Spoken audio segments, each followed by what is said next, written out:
Hi everyone, I'm going to be reading Chapter 18 of Gangsta Granny. Chapter 18, Visiting Hours. "You can't stay with Granny tonight," said Dad. It was 4 o'clock on a Friday afternoon and Ben had just got home from school. It was strange that Dad was home so early. He usually didn't finish his shift at the supermarket until 8. "Why not?" asked Ben, noticing his dad's face was dark with worry. "I'm afraid I've got some bad news, son." "What?" demanded Ben, his face darkening with worry too. "Granny's in hospital."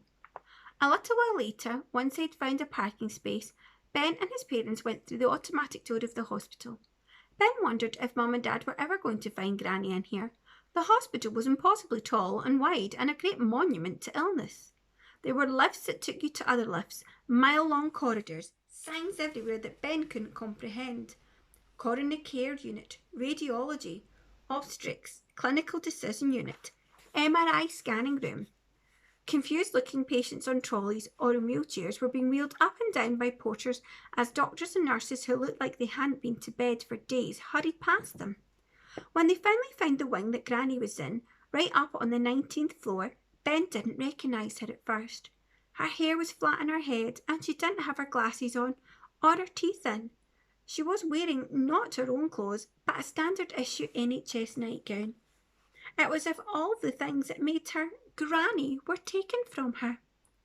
She was just a shell. Ben felt so sad to see her like this, but he tried to hide it. He didn't want to upset her. "Hello, dears," she said. Her voice was croaky and her speech a little slurred. Ben had to take a deep breath to stop bursting into tears. "How are you feeling, Mum?" asked Ben's dad. "Not too clever," she replied. "I had a fall." "A fall?" said Ben. "Yes, I don't really remember much about it.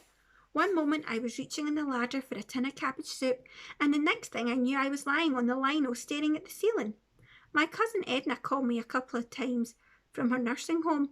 When she couldn't get an answer, she called an ambulance." "When did you fall over, Granny?" asked Ben. "Let me think.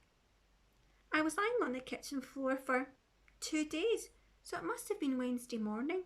I couldn't get up to reach the telephone." "I'm so sorry, Mum," said Dad quietly.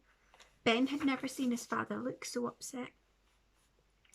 "It's funny because I meant to call you on Wednesday, just for a chat to see how you are," said Mum, lying. She'd never called the old lady in her life, and if Granny ever called the house, Mum couldn't get off the phone quick enough. "You weren't to know, my dear," said Granny. "They did all kinds of tests this morning to see what's wrong with me. X-rays and scans and the like, and I'll get the results tomorrow. Hopefully I won't be in here too long." "I hope so too," said Ben. There was an uncomfortable silence. No one quite knew what to say or do. Mum hesitantly nudged Dad and minded looking at her watch. Ben knew hospitals made her uncomfortable.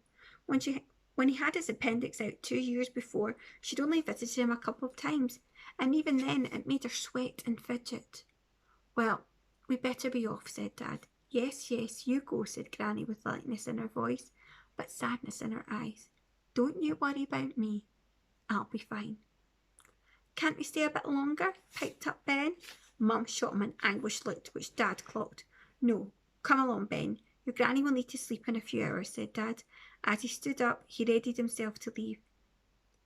"I'm quite busy, Mum, but I'll try and pop over at the weekend." He patted his mother on the head like you might a dog. It was an awkward gesture. Dad wasn't really a hugger. He turned to go, and Mum smiled weakly, and then pulled a reluctant Ben across the ward by his wrist.